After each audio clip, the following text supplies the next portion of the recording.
One of the most common questions that I get asked by my former students is, can my child learn how to dive? Well, let's dive in and find out.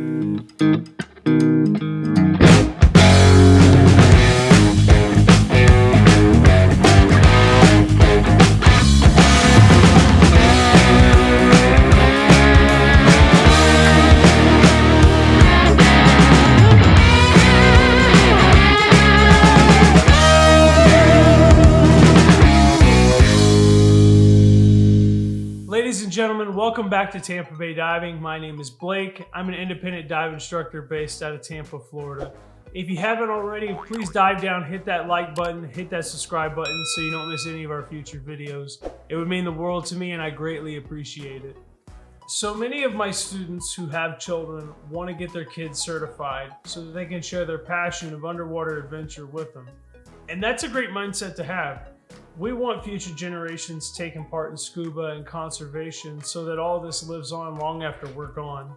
Well, but to ask, is my kid ready for scuba diving? Well, that's something that you, the parent or guardian, is going to have to answer. It's not something myself or any other scuba diver can tell you right off the bat. And we're going to go through, we're going to give you a few signs on how to tell if your child is ready to start learning scuba diving. So about 7 years ago, I started working with children and helping Boy Scouts get their underwater merit badges. And one thing that I learned is that kids and adults are really similar. There's no two that are the exact same way. No two learn the exact same way. But there's a big difference, and kids tend to soak everything up like a sponge, and they absorb things a lot better. Now, with that being said, there are some things that you want to watch out for. Some signs that'll tell you that your child is ready for scuba diving, and we're going to cover those here. And the first one being academics. So you took either the e-learning or a classroom session when you went through your open water course. Can your child comprehend the reading, the math, and the science within the course content? Because there is zero difference between open water scuba diver and junior open water scuba diver. It's the same manual, it's the same e-learning, everything's the exact same, and the kids are going to be able to have to read and understand what they're learning. They're going to have to be able to know about dive planning and surface intervals and gas theories, laws of physics. All of the things that we learned in our course, they have to comprehend it. Now, the next tip to evaluate if your child is ready is water comfort and skills. So in regards to water comfort, this is where you really have to observe them. Are they scared or timid and just tiptoeing into the pool? Or are they running and doing cannonballs off into the deep end? Water comfort is just as important for kids, if not more so than adults. Forcing a child to do something against their will is never going to result in any good thing. And if they have any reservations about being in the water, those are only going to be magnified when you get down at depth, and it's not going to end well. Also, keep in mind that kids have to do all of the same skills that adults do. In the junior open water course, they're going to have to do the 200-meter swim. They're going to have to do the 10-minute survival float. They're going to have to do the mask clearing. They're going to have to do the BCD removal. They're going to have to do etc. All the same skills that we do in open water, they've got to be able to do. So this is where you really have to evaluate your child and be objective and ask yourself, could they do everything that I did in my open water class? And that brings us to our next topic, gear. Should you rent or buy gear for your child? Well, I really can't help you there. That's a personal decision and one that you'll have to make on your own. As we all know, kids grow so fast. They go through shoes, pants, shorts, shirts, skirts, everything in the world. They go through it within the blink of an eye.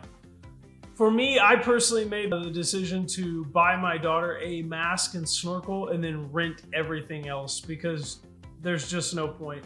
Now, if your child doesn't grow quite as fast, yeah, it might be worth it. Or if money is no object, then yeah, go ahead and feel free. But it's all up to your budget and your own personal decision.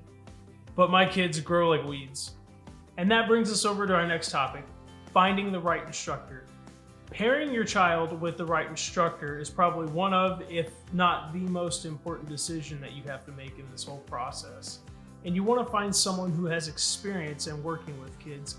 And another good idea is to take your child and introduce them to the instructor so they can build a comfort level before they ever get into the water. And so another good icebreaker that I like to do is I like to ask the potential student, what's your favorite character from Finding Nemo?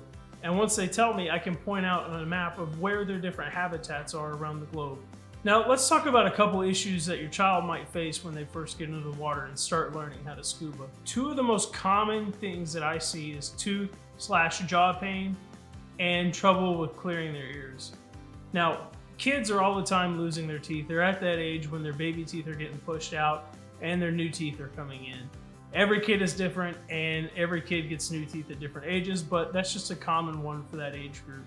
And another thing is this is their first time in diving, so they may have a little trouble and need some extra attention and practice to help clear their ears. Now, obviously, before they ever get into the water, you want to have the medical questionnaire signed off by their physician stating that it's okay for them to dive, but these issues may still come up. Now, a lot of times what I like to do for the ear issue is have my students enter the water and gradually go deeper at a slow rate. So what this means is if we're at the shore and we're doing a shore dive, we immediately get in and we're like say 3 feet of water and we work our way down to the required depth from there. So diving from the shore straight out to the dive depth. And if it's on a boat, what I like to do is to ask the captain to drop the line at a 45-degree angle. That way we can do that gradual pace at a slow rate instead of dropping and going straight down. So we've talked about instructors, gear, and signs that your child may be ready for scuba, but there's a couple of steps you can take to help them prepare. That is swim lessons. So one of the biggest things is that children they need the time in the water to learn how to swim, and that's gonna help them in the long run, and it's gonna make them safer. So get them into a swim program. I know I personally was enrolled, my town growing up had a public swim team, and that's really what got my love for the water going. And I know across the world there are now dedicated swim pools where children can work with certified professionals. Also, you want to seek the advice of a physician before beginning any water activities, and SDI has a snorkeling certification. So the kids can actually get in the water, practice with their mask and snorkel, and take in the various sights that they have around them. And that's a really good way to build excitement and get them in that mindset to learn scuba. Guys, I want to thank you so much for joining me today. Making these videos and seeing the interaction in the comments really means a lot to me. So if you haven't already, dive down, hit that like button, hit the subscribe button, and share this video with a friend. Maybe they have a child and they want to start learning scuba. It's a great way to bond and get in the water, especially if you and your kids do it at the same time. I'll be back next week with another video, but until then, plan your dive and dive your plan.